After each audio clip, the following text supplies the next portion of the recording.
Bienvenue à Ermenonville. J'en suis l'heureux propriétaire depuis...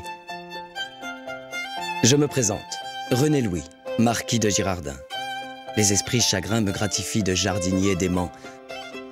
Pensez, je peins des tableaux. Mes jardiniers les réalisent avec le même soin d'ailleurs que mettent les femmes pour s'apprêter.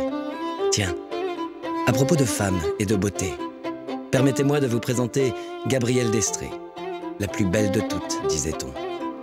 Henri IV ne s'était pas trompé, le bougre, en venant dans cette tour aujourd'hui disparue, y roucouler assidûment.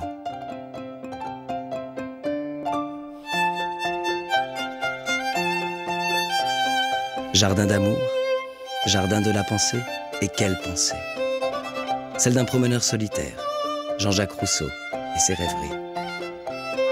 C'est ce jour-là, précisément, qu'il est arrivé au château, curieux de constater que ce qu'il avait écrit dans Julie, ou la belle Héloïse, était ici, sous les grands arbres du parc. C'est d'ailleurs là qu'il fut inhumé, avant que les maîtres de la Révolution ne me l'enlèvent, pour l'installer au Panthéon. Un autre jardin, celui des grands hommes. Et je sais que les jardins et les pierres d'Ermenonville vont voir défiler les plus grands du monde de la politique et des arts, visiteurs parfois de composition, dans un décor recréé tout exprès pour leur truculent délire. Vous êtes prêt à laisser votre frère dormir sous les ponts? Ça n'est pas mon frère, chiasse! Oh, je ne connais pas ce type, je ne l'ai jamais vu de mon existence, alors il peut dormir où il veut, je m'en bats.